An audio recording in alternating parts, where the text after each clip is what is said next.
Magandang araw sa inyong lahat mga bro. Mayroon pong dumayo dito sa atin na isang TMX125. Ang problema nito ay maingay. Kaya kung nakita niyo mga bro ay binaak na natin. Ayun po yan oh. So pinasa ko na kasi kanina maulan. Okay, tapos meron pa tayong CT100 na gagawin dito. So kanina maulan kaya dito natin sa loob binaak. So i-share ko lang sa inyo mga bro yung nangyari dito at ano yung dahilan bakit nagkaganito yung motor niya. At bago natin umpisahan yung ating video, huwag niyo pong kalimutan mag-subscribe and hit the notification bell para po palagi kayong updated tuwing mag-upload po tayo ng mga panibagong tutorials.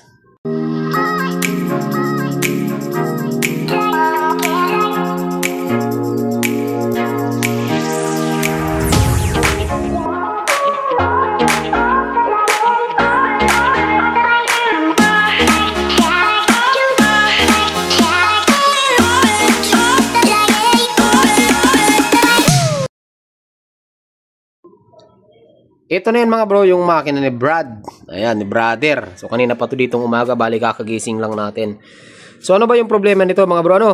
Ang problema ng motor na ito ay kapag ka nakaminor, medyo tahimik siya. Okay, medyo tahimik siya. Ang problema kapag ka kinambyo nyo na, napakaingay niya na mga bro. Ang gusto niyang ipakalas is yung clutch. Eh, ang suggestion ko, sabi ko naman bro, hindi sa clutch yan kasi nanginginig siya. Nung tinis drive natin mga bro, nanginginig siya pagka kinakambyo. So, sabi ko bearing ang problema nito. At ayun na nga yung nangyari mga bro nung kinalas natin. Nadurog po yung needle bearing. Nawasak yung mga washer. Diba may washer tayo dito sa may output. So, nawasak yung washer niya. Dito naman sa may magneto, walang problema. Sa may clutch, wala rin problema. Bali, nasa loob talaga yung problema niya mga bro. Eh, yung problema, wala rin budget yung mayari. Sabi ko, kahit sa kanya na lang bayaran. So, kahit wag niya muna bayaran yung ano, basta magamit niya yung motor. Kasi ito mga bro, yung motor na ito, ano po ito, bali pampasada to, tapos madami yung karga lagi, araw-araw, bali maghapon daw to binabiyahe, tapos malalayo yung biyahe, pakyat pa. Kumbaga yung motor na stress din mga bro, ano. Yan yung sinasabi ko sa inyo mga bro, ang sinasabi ko sa inyo, wag nyo pong kakalimutan, wag nyo papabayaan sa langis ang inyong mga motor dahil yun lang po yung bumubuhay halos sa lahat. Kasi imagine niyo mga bro, ano yan? Puro bakal po yan. Pati mga transmission natin, oh. Yan, oh. Ito yung mga transmission natin. Kapag pinabayaan nyo po yan sa langis, siguradong may bibigay at may bibigay dyan. Kaya, wag yung papabayaan mga bro sa langis yung inyong mga motor. Kung ayaw nyo, gumastos ng malaki. Kasi, kung iisipin nyo mga bro, magkano lang yung langis, no? Ang langis mga bro ay pagpalagay natin 250, 300, 350. Sabihin na natin 500. Tapos pabayaan nyo sa langis yung motor nyo. Ganito yung mangyayari. Mas malaki po yung magagastos nyo. Yung pyesa at saka yung labor. Yun lang mga bro. Ito lang yung problema niya. Yung needle bearing. Bali papalitan lang natin to. Tapos ihahanap natin ng washer. Kasi nawasak yung washer niya. Tapos yung mga gasket.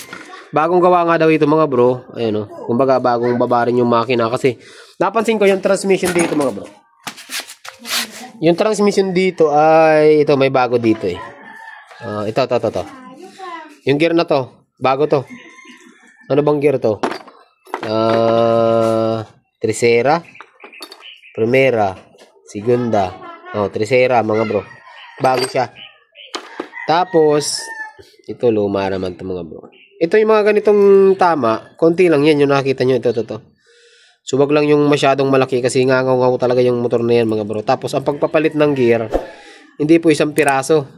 Partner yan eh. May input, may output. Pag nasira yung second gear mo, damay yung dalawa, papalitan mo. Ito, wala naman yun. Linis lang natin to. Wala naman mga sumiksik dito. Tapos, yung timing gear, kung mapapansin nyo, bago rin siya mga bro, di ba? Yung mga oil seal, bago rin. So, lilinisan muna natin to. Habang inaantay natin yung may-ari, linisan muna natin.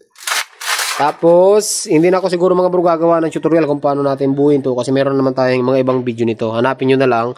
Kung gusto nyo pong panoorin, hanapin nyo na lang yung video natin kung paano ba mag-overhaul ng TMX125, mga TC. Kasi itong makina na ito mga bro, halos parehas lang po ito ng mga CG. Ayan.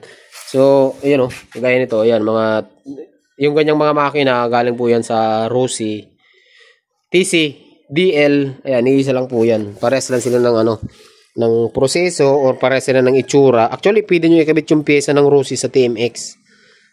Kaya sabi ko sa inyo, halos plug and play lang yan. At yun lang mga bro, no? Hanggang dito lang yung video natin. Ganun lang, pagka masyadong malala na yung tama na ingay mga bro, ipabaak nyo na yung makina nyo. Wag yung, kasi pagka sa clutch, iba yung pakiramdam ng tunog helicopter. Ngayon, pagka kinambyo nyo mga bro na mas malala ang tama, ayun talaga, automatic mga bro, nasa transmission yung problema niya. Ayan. So, siguro mga bro, hanggang dito lang yung video natin. Magandang araw po sa inyong lahat. Ride safe po lagi. Ulitin ko lang, paalala mga bro, sa may mga tricycle. Actually, hindi sa tricycle, sa lahat ng may motor, wag na wag nyo pong papabayaan sa langis yung inyong mga motor. Kung ayaw nyo gumastos ng malaki.